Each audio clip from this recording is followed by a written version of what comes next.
Good morning. Hand today is going to be pocket nines.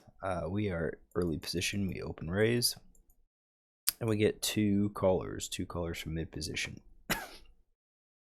Our open raising range, pretty standard. These next two players, though, are going to be a little bit harder to range. This player is playing 42-23. I think he's going to play a wider range. Once we look at his stats, mid position's only 1 out of 8. Again, only 8 hands, so if it's 2 out of 8, it jumps up to 25%. I think what we can do is use some of the other hands here, early position and cutoff. Cutoffs at 1 out of 4, early positions 3 out of 7. Hands played, and then button, small blind, big blind are fairly large. So I kind of think he's not going to be super loose. I mean, this is 25%.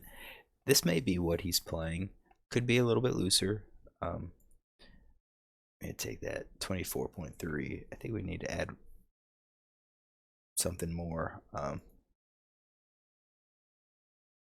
Maybe 10-9 off. But just a pretty big range.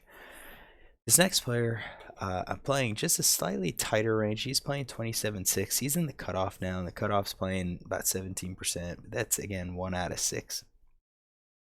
I think he does 3-bet. He can 3-bet. So, and I think both players can 3-bet. So, if we look at just their 3-bet set, that's 2 out of 18. Unfortunately, we don't have a whole lot. I have a 4-bet range of ace-10, 3-bet range of 10 to ace-king. So I think in this spot, maybe we're looking at least that for our player that's in position as a 3-bet. This player is probably a bit looser. So I'm going to go something like that for his 3-bet stat. So he's got a calling range, and we'll go with it. Flop is 6-2-2, 2 clubs. We are out of position. We do have a pocket pair. It's an overpair. I think generally this is going to miss quite a few people. I think we're likely checking it a decent percentage of the time. You can see our hand breakdown is going to be a lot of overpairs and full houses, and then not much else. So if we were to look at what we're betting, I do think we're betting somewhat for value. I think if we're checking, it's going to be maybe like checking with like ace of clubs, like aces with the ace of club.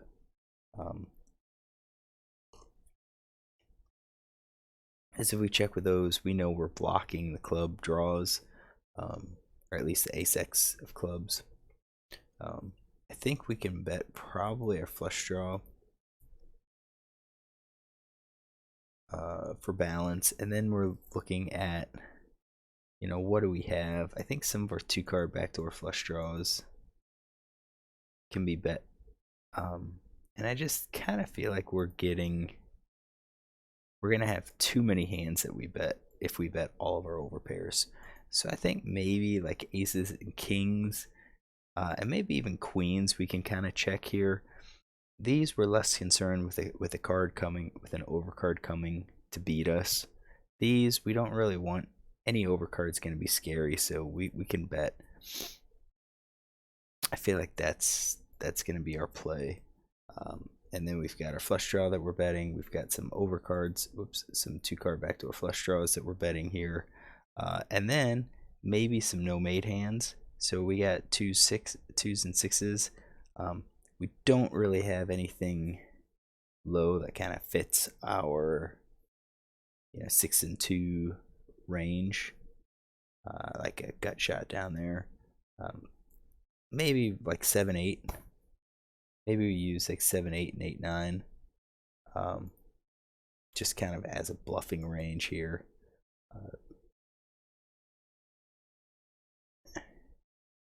Backdoor straight draws, 9-10 I think is getting ridiculous, but I think on those hands we can bet. If we get raised, we don't mind folding those hands.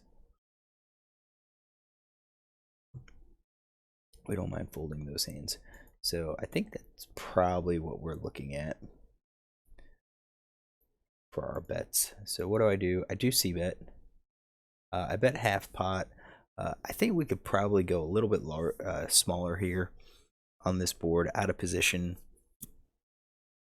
Yeah, we're going to be heavy on overpairs. I think we may encourage some weak calls with the smaller bet. So we'll see. So now our loosest player raises, and then second guy folds, and it comes back to us. So this guy folds. Let's see what this guy's going to do. So based on what we're seeing, I think he could be betting any of these pairs, pair plus. Let's see if we've got notes on him. No, we don't. So I think you're like pocket pair below the top card. I think he's doing that. He can make a raise with those. I think flush draw maybe. I don't know if he's the type of player that can do that. And maybe he's just taking a stab at the pot. Maybe he's just taking a stab at the pot because it figures to miss us a lot. So like maybe he's doing it with like, let's say ace 3, ace 4, ace 5.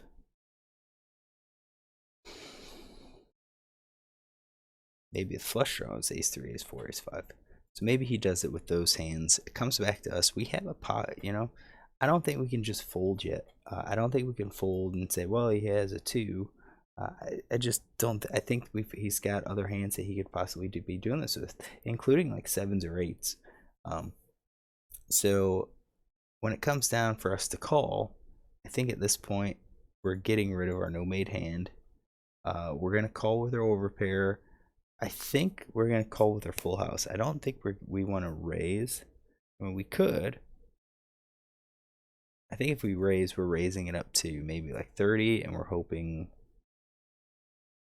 Yeah, I think we just call, because if he has a flush draw and the flush gets there, he's gonna lose his stack. So I know we're gonna have to raise at some point, but not sure if this is our spot for the raise. We bet he raised. We could possibly call. I do think we're calling with our flush draw here. I think 2-card backdoor flush draws, we're probably going to fold.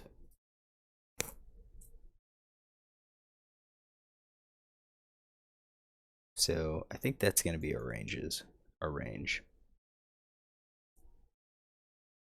All right. So I did call. Turns a 10. Not the greatest. It's above my 9. But that means he would have had to be playing with like a 10, raising with a 10, and he could have with the clubs. You know, ace 10, king 10, could possibly be doing that. 10 jack. I'm not sure if we lead here. I think we just check here, and he bets half pot. So I think we're checking with our entire range, and the question is, what does he continue with? I think at this point, he might continue with the top pair hand. Not sure if he would do all the rest. And the question is, would he continue betting with his flush draw? Is this player a player that would continue betting with his flush draw?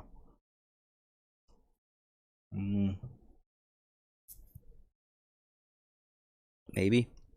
Let's check some of these bet stats. So 4 out of 4 for C bets, 4 out of 10 for betting on the flop.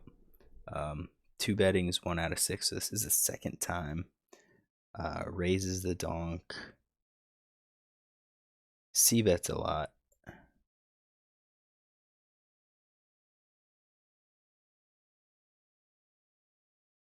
Yeah, we've got, I mean, decent aggression frequency, but I think at this point it's looking more like top pair plus. Maybe he's got these under pairs, just to kind of represent that he has like a pair he's going to charge, with the plan that he'll just check down once I check on the river. Maybe even the middle pair. We'll leave the flush draw. I think we'll drop any of the gut shots. So I think something like that. I think he's heavily skewed towards these pairs.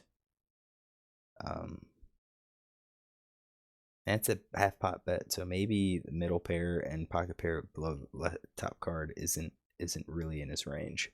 So then it comes back to us. What do we do? I think we could. I think the fact that villain could be doing this with 7s and 8s kind of argues that this might be a call here.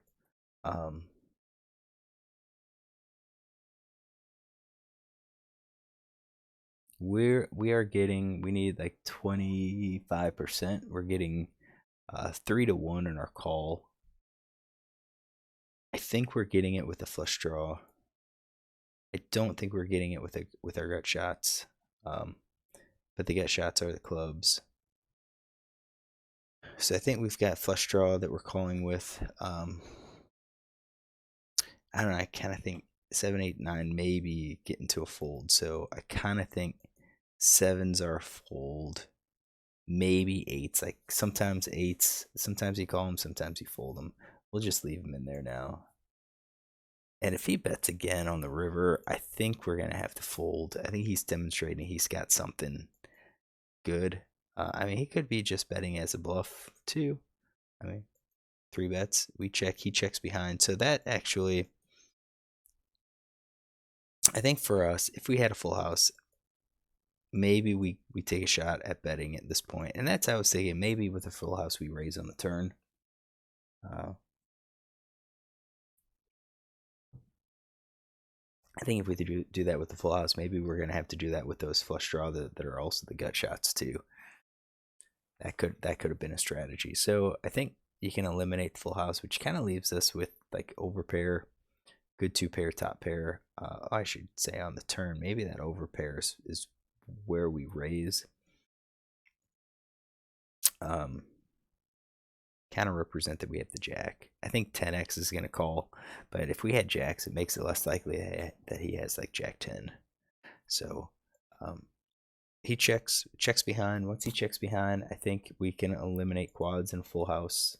I think we could eliminate a straight. Well, maybe not. Maybe he's being cautious with the straight and 3 of a kind.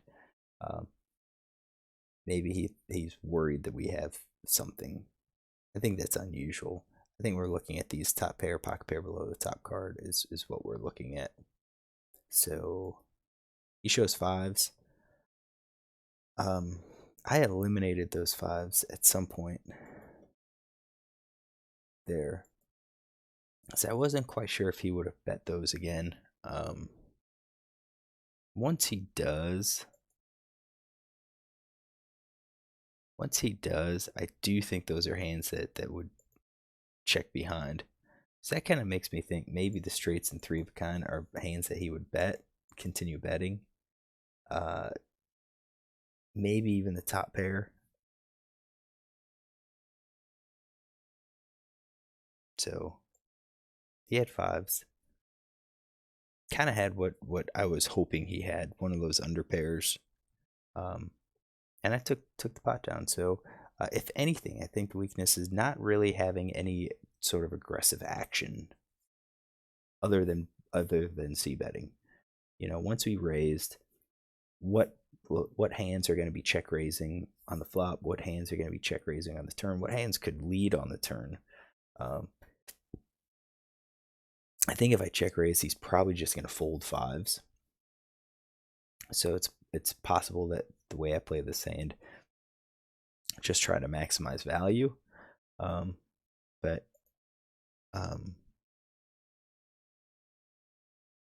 yeah, kind of tough to kind of see what we would have done. But in any case, we won the hand.